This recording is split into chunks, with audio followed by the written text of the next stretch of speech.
Nobody is harder on you than you are.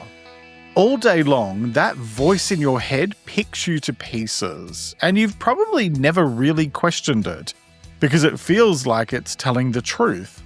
But it isn't. You've completely misread what that voice actually is and how to approach it. So let's talk about being hard on yourself. Hello and welcome. I'm Jeremy Godwin, and this is the Let's Talk About Mental Health podcast, full of practical advice to help you understand and improve your mental health. Okay, so here's something that almost none of us will ever admit out loud, maybe not even to ourselves. You probably talk to yourself in a way that you would never, ever speak to someone you care about.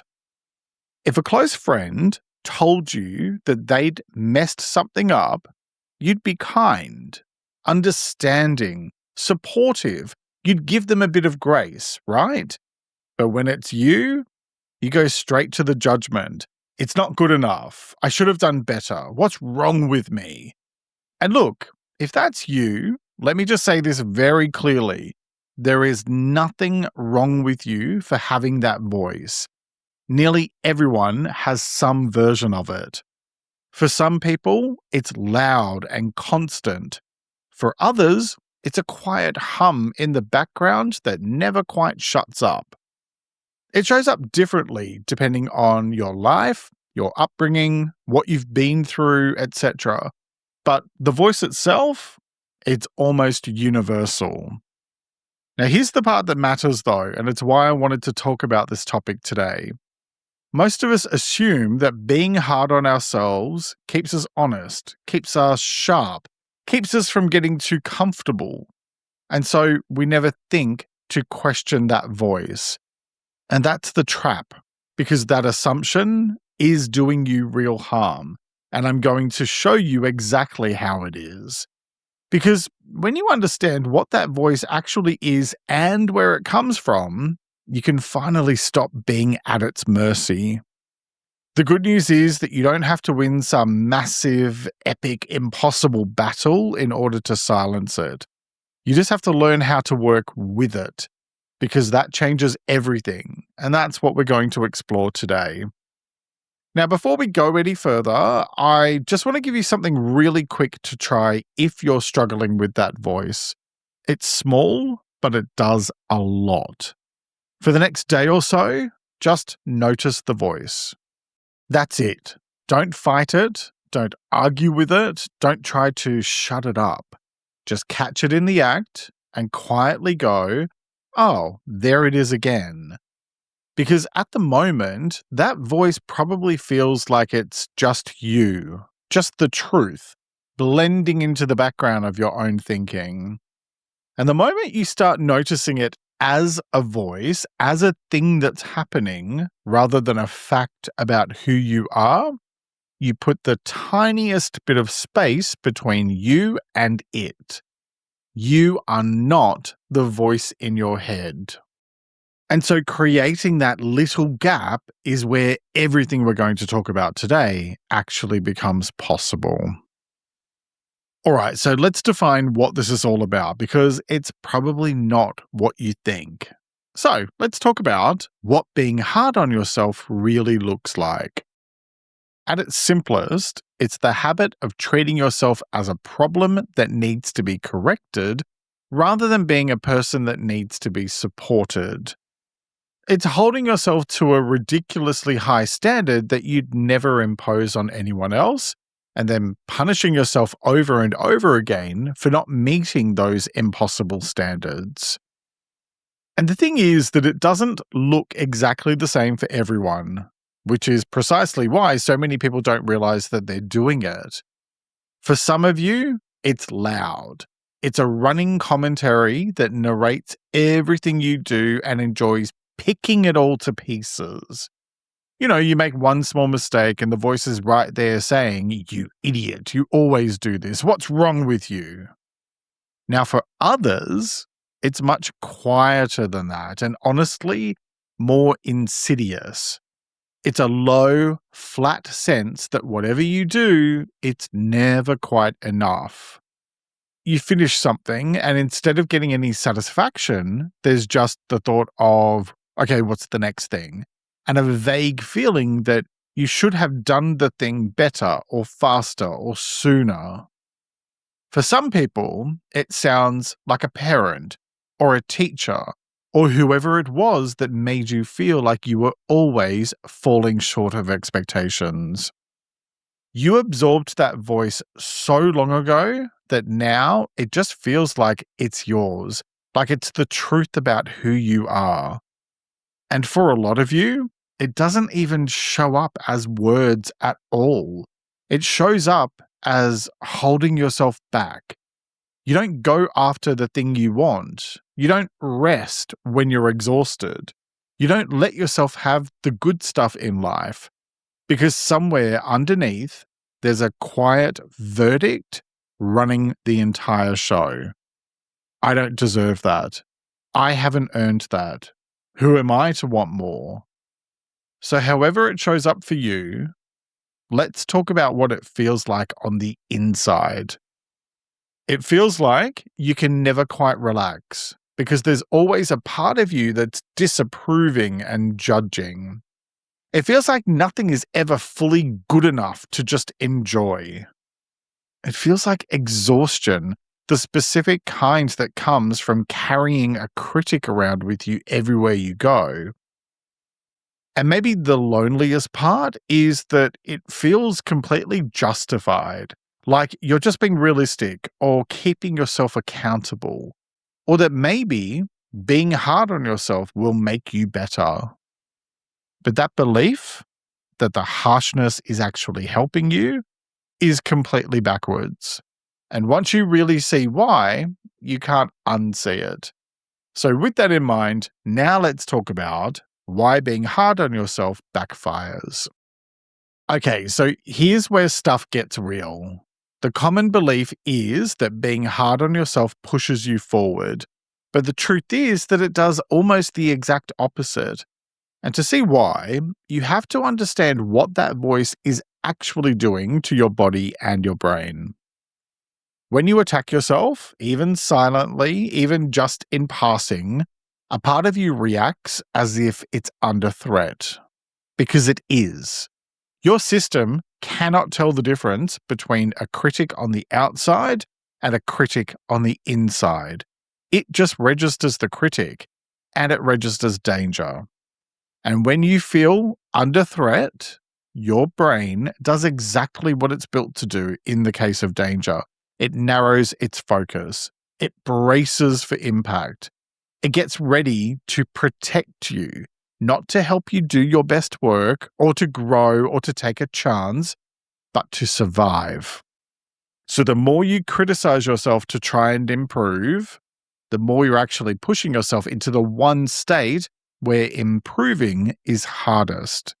Just think about that for a moment. The voice promises to make you better or that it's highlighting the things you need to work on, right? But instead, it's pushing you into a permanent state of high alert. And that's the piece that sits underneath all of this that almost nobody actually sees. Being hard on yourself isn't a high standard at all. It's a frightened one. It's fear wearing a fancy costume. It's fear of failure. It's fear of rejection. It's fear of judgment, right? It is a threat response that's running on a loop. And the unfortunate reality is that a brain that is stuck in threat mode doesn't reach for anything, doesn't risk anything, doesn't create, doesn't take time to rest and recharge, and doesn't take time to be. Instead, it hides, it plays small, and it calls it being careful. Being hard on yourself doesn't make you sharp, it keeps you scared. So if you've been wondering why all of that self-criticism never actually turned into the results that it promises, why you're so hard on yourself and you're still stuck, this is why. You've basically been pressing the brake and the accelerator at the same time and then wondering why your engine keeps blowing out. And the thing is that the mental and emotional cost of that builds and builds quietly for years. Research on this stuff is pretty consistent. The more self-critical someone is, the more anxiety and low self-worth tend to follow. And not just in the moment, but compounding over time. Which makes sense, doesn't it, right? If the most constant voice in your life is the one telling you that you're not good enough, then of course you're going to start to believe it. Of course you're going to feel anxious. Because part of you is always braced for the next telling off. Except the person delivering the character assassination is you. So there's nowhere to hide and there's no time off from that voice. You are both the one throwing the punches and the one taking them. And so here's something that I really want you to sit with for a moment. You almost certainly would not tolerate someone else speaking to you the way that you speak to yourself. If a partner or a friend talked to you like that day in, day out, you'd recognize it for what it is: abusive behavior. So then, why the hell do you accept it from yourself? Because all it's doing, all it's ever done, is leave you feeling terrible about yourself over and over and over again, and calling it being honest with yourself or having high standards. But none of that changes what it actually costs you and what it costs your emotional well-being, your mental well-being. Look, I'm talking about this topic in this episode because I see it constantly in the work I do, in the comments on this show, and quite frankly, in my own life. Don't think I don't criticize myself, because I do. I see so often people who are kind and capable and thoughtful and absolutely brutal to themselves and completely unaware of how to stop that brutality from holding them back. So if no one's ever said this to you clearly and directly before, let me be the one. The voice is not the truth. It's just fear talking. However, you can learn to work with it, and we're going to talk about how to do that right after this quick break. And welcome back. Now let's get into the how-to part of today's episode, and let's talk about how to work with the voice instead of against it. So here's the shift you can make that changes everything, and it's probably going to sound a bit counterintuitive at first. The goal here is not to get rid of the voice.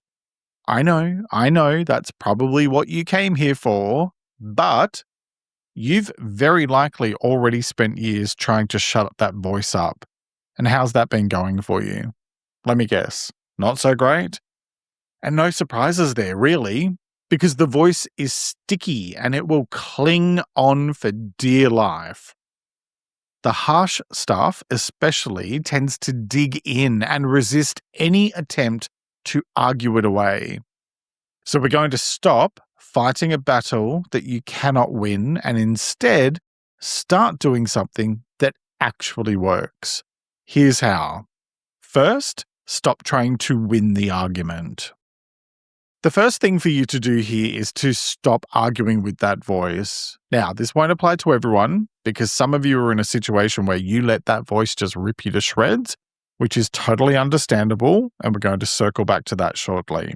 But if you have a tendency to clap back when the voice tells you that you're not good enough, then you've just started a debate with the most stubborn opponent that you're ever going to meet, and you will lose.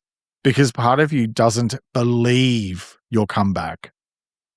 Worse yet, the fight itself keeps you locked in that threat state that we talked about earlier. So, don't argue, and don't try to force it to be quiet either. Just let it say its piece without handing it the steering wheel and letting it determine where you go to next. A thought is not an instruction. You can just leave that voice to yammer away in the back seat all it likes, but seriously, don't give it the wheel. It doesn't get to drive. Next, Stop treating the voice's verdicts as facts. Next, we're going to take away the thing that gives that voice its power. And this applies whether you do tend to argue back with it or if it's got you figuratively pinned into a corner while it tells you repeatedly what a waste of space it thinks you are. The voice's whole trick, its whole routine, is that it relies on the fact that it doesn't feel like an opinion, it feels like the truth. But it's not. Because if you really were too useless to function, then I doubt you would have had the wherewithal to find this episode and press play on it, right? Because you want to change something for the better. It's not telling you the truth. So the thing to understand is that when that nasty little voice says things like, "Oh, you always ruin things," you don't experience that type of thing as just a harsh thought. You experience it as a fact about who you are. So, this week, when you catch it, like I recommended earlier in the episode, I want you to try adding 5 words in front of whatever it says, which are, "I'm having the thought that." So, for example, "I'm having the thought that I'm not good enough." Now, it probably sounds almost silly, but really feel the difference here. Suddenly, it's not a verdict handed down from on high. Instead, it's just a thought, one of the many thousands that you have every single day. And the thing about thoughts is that most of them are wrong or useless anyway. It's just the brain processing stuff. So you don't have to believe everything you think. Now, that's something I'm going to be exploring much further in next week's episode. So if you subscribe to my free mailing list, you'll get it in your email as soon as it's released. The link is in the episode description. Okay, next, answer it differently. So now we're going to turn things around by changing what you do with that voice if and when it pipes up and starts reading you to filth. When the voice starts to pile all of its negativity onto you, pause and ask yourself one question. Would I say this to someone I love who was struggling? You already know that you wouldn't. You'd never look a friend straight in the eyes who was exhausted and falling behind and go, "Yeah, you're useless. No wonder everyone's disappointed in you." I mean, unless you're a self-absorbed monster with no social skills, in which case I doubt that you'd have friends who would come to you for advice anyway, right? No, the truth here is that if you're even half decent, you'd be kind and supportive to your friend because you know that kindness is what actually helps a person get back up when they're down. So give yourself the same.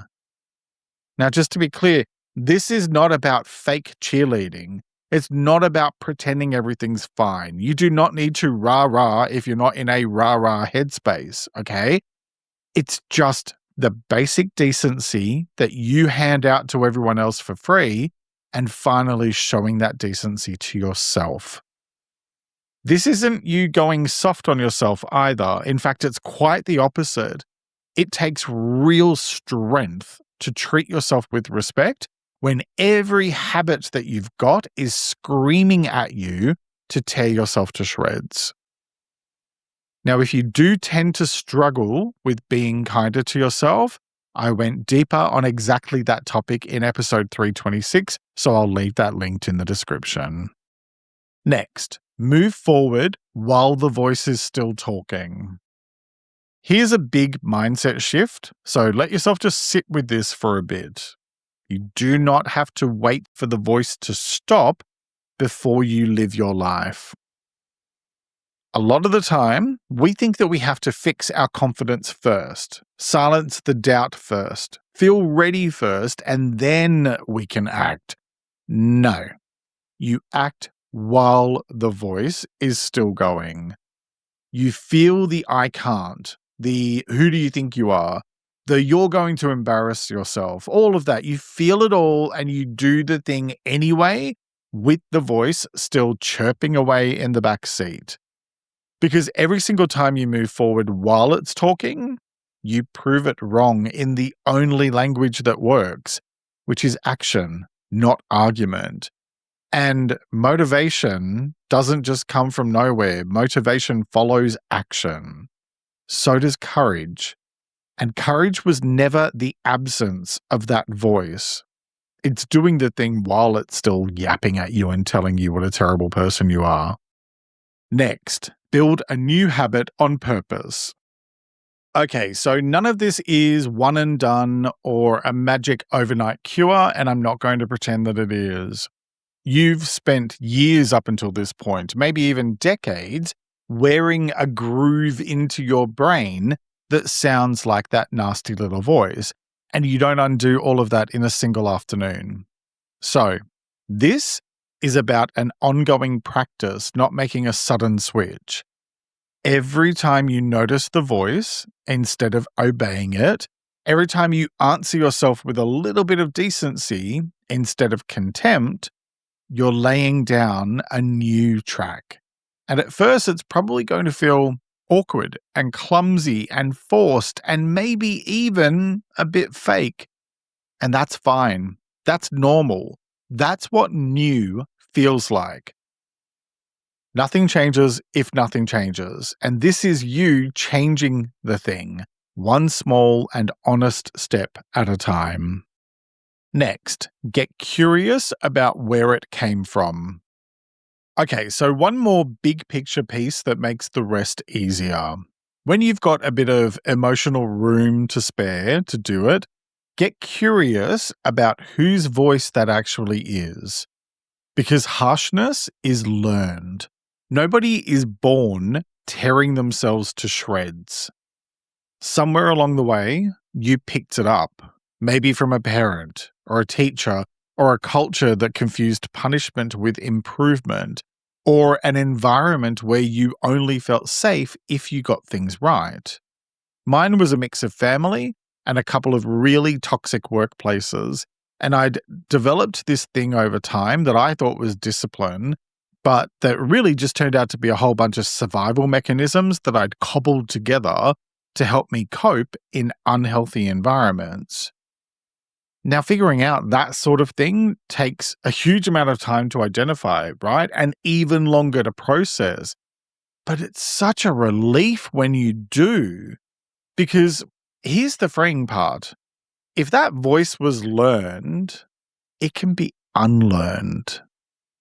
That voice that you've been treating as the absolute truth about who you are is often just an old recording that's playing someone else's words in your head long after they've gone from your life. And you don't have to keep on pressing play on that recording. And when that old recording activates itself, you don't have to listen. You can choose to change the track. Now, realizing all of that doesn't fix everything overnight, but it definitely loosens the grip that harsh voice has on you. I speak from experience, because it's a lot harder to be terrorized by a voice once you realize that it was never really yours to begin with. So, here's what I want you to take away from this episode. The harsh voice in your head is fear, not the truth. And you don't have to silence it to be free of it. You just have to stop letting it drive. Because you cannot hate yourself into becoming someone that you're proud of. You can notice the voice, you can name it, you can show yourself kindness, and you can move forward while it's still talking. So here's the main question I want you to sit with. If you spoke to yourself the way you speak to the people you love, what would actually change? Because when you boil it all down, peace of mind starts the moment you stop accepting the harshness as the truth, because it's not. Each week I like to finish up by sharing a quote about the topic, and I encourage you to take a few moments to really reflect on it and consider what it means to you. This week's quote is by an unknown author, and it is, "Give yourself some of that kindness you reserve for those you love."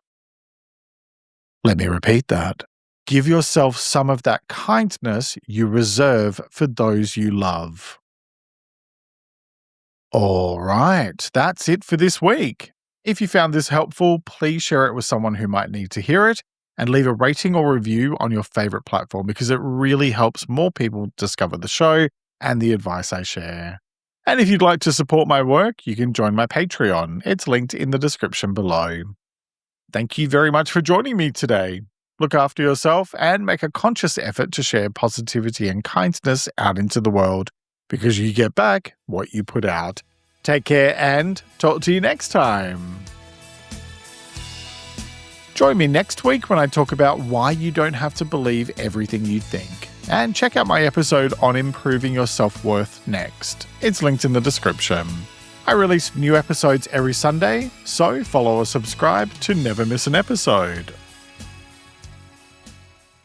Let's Talk About Mental Health is an independent program. Discover more at ltamh.com.